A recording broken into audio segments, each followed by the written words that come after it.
Bank में खाता तो हम सब ने खुलवाया ही है। हम में से कई लोगों ने एफडी भी करवाई होगी बैंकों में। कुछ लोगों ने पीपीएफ खाते खुलवाए होंगे। कुछ लोग जो सरकारी कर्मचारी हैं वो ईपीएफ खातों से जुड़े हुए होंगे। और नई पीढ़ी आजकल म्यूचुअल फंड में धड़ल्ले से निवेश कर रही है।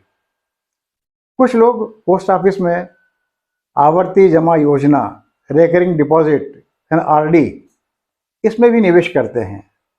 आपने कभी गौर किया कि इन सब में निवेश करते समय, खाते खुलवाते समय, एफडी करवाते समय, आरडी शुरू करवाते समय आपसे आपका नॉमिनी का नाम पूछा जाता है।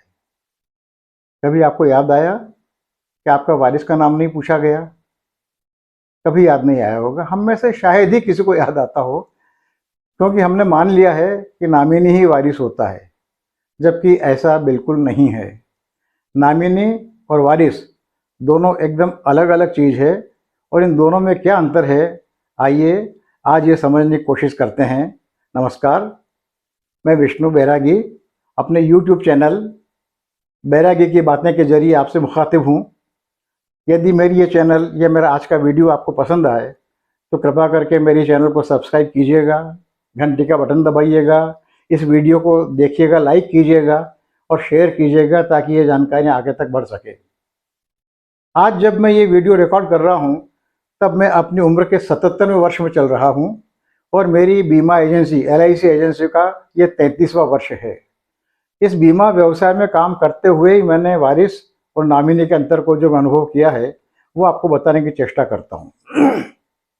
नॉमिनी सामान्यतः आर्थिक मामलों में ही मांगा जाता है, जहाँ पर नगद भुगतान करने की संभावना बनती है, नगद भुगतान हासिल करने की स्थिति बनती है।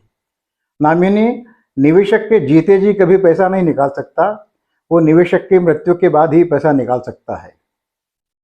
आखिर जब नॉमिनी वारिस नहीं है और उसे पैसा निकालने का अधिकार दिया गया है तो फिर नॉमिनी की जिम्मेदारी क्या होती है, नॉमिनी का मतलब क्या होता है? याद रखिए, नॉमिनी वारिस नहीं होता है। वारिस एक कानूनी स्थिति है। वारिस वही होगा जो आपका रक्त संबंधी हो, आपका परिजन हो, या जिसे आप अपनी वसीयत के जरिए अधिकृत करते हो। नॉमिनी केवल आपकी अकस्मात मृत्यु की स्थिति में आपका जो निवेश किया हुआ धन है वो प्राप्त करने का अधिकारी होता है। और नॉमिनी चूंकि वारिस नहीं होता, इसलिए ऐसे प्राप्त किए गए धन का वो स्वामी भी नहीं होता। नॉमिनी केवल न्यासी होता है, ट्रस्टी होता है। नॉमिनी कोई भी हो सकता है। आपका रक्त संबंधी हो सकता है, आपका कुटुंबी हो सकता है, आपका परिजन हो सकता है, आपका मित्र हो सकता है। ऐसा मित्र हो सकता है जिसे पता भी नहीं हो कि आपने उसे नॉमिनी बना रखा है। वारिस विवादास्पद हो सकता है, नॉमिनी विवादास्पद नहीं होगा। मृत्यु के बाद में एक व्यक्ति के कई वारिस पैदा हो जाते हैं, खड़े हो जाते हैं, लेकिन नॉमिनी वही आदमी रहता है जिसका उल्लेख मरने वाले ने अपने निवेश के समय, उन खाता खोलते समय, धन लगाते समय उन कागजों में किया है। नॉमिनी, जैसा मैंने कहा, उस धन का मालिक नहीं होता है, वो उसका ट्रस्टी होता है, न्यासी होता है, या कहिए कि वाहक होता है, कैरियर होता है। और उसकी जिम्मेदारी होती है कि उसने जो पैसा लिया है, जो धन लिया है, जो रकम ली है, वो रकम उसके वास्तविक अधिकारी को पहुंचाए। दो उदाहरण आपको देता हूं जो वास्तविक में हुए हैं। हम बीमा करते वक्त जब अवयस्क बच्चों के, अविवाहित बच्चों के, कुंवारे बच्चों के बीमा करते हैं तो वारिस के, नॉमिनी के नाम पर सामान्यतः माँ का नाम लिख देते हैं। पॉलिसी जारी हो गई, उसमें नॉमिनी माँ बनी हुई है। पॉलिसी जारी होने के 2-4 साल बाद बच्चे की शादी हो गई। शादी होने के बाद दुर्भाग्य से 5-7 बरस बाद उस बच्चे की मृत्यु हो गई। मृत्यु हो गई तो माँ ने बीमे की रकम लेने का दावा पेश किया और दावा पेश करके माँ ने कहा कि मैं इसकी मालकिन हूँ, ये पैसा मेरा है। जबकि वास्तविकता में ऐसा नहीं है, क्योंकि शादी के बाद में उस बच्चे की पत्नी उसकी कानूनी और प्राकृतिक वारिस हो जाती है। इस केस में जो मैं बता रहा हूँ ये वास्तव में हुआ है। इस केस में मृतक की पत्नी सास की बहू ने कहा कि ये पैसा मेरा है, ये पैसा मुझे दीजिए। सास ने मना कर दिया।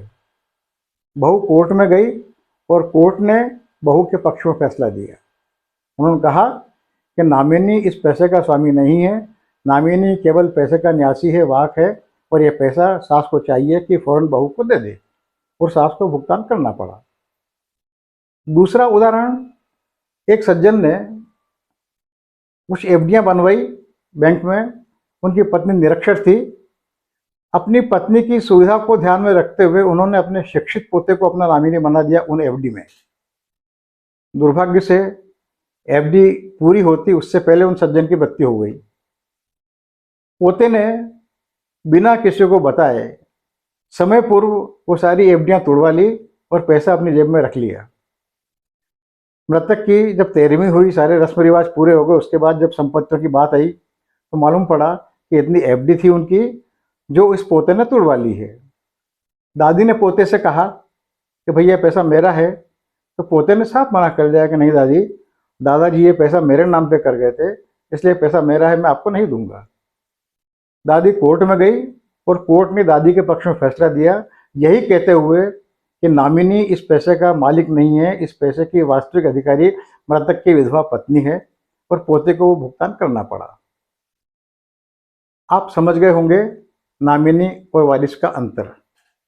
मेरा आपसे आग्रह है, और बीमा एजेंटों से भी आग्रह है, कि निवेश के बाद में यदि आपकी वैवाहिक स्थिति में कोई बदलाव आ गया है तो कृपया अपने नामिनी में बदलाव कर लीजिए। यदि बीमा लेने के बाद में, एफडी बनवाने के बाद में, बैंक का खाता खुलवाने के बाद में आपकी शादी हो गई है या आपके जीवन साथी की मृत्यु हो गई है, तो भी फिर आपको नया नामिनी बनवाना पड़ेगा। तो हमारे बीमा एजेंटों को भी इस बात को ध्यान में रखना चाहिए, और जो निवेश करने वाले हैं उन्होंने भी इस बात पर गौर करना चाहिए कि नामिनी और वारिस का फ़र्क समझें और अपने नॉमिनेशन में आवश्यक संशोधन समय समय पर करवाते रहें। मैं कानून का जानकार नहीं हूँ, मैंने केवल अपने बीमा व्यवसाय के व्यवहार में आए हुए अनुभवों के आधार पर आपको ये बात बताई है, और मुझे लगता है कि इसमें काफ़ी कुछ बातें ठीक होगी।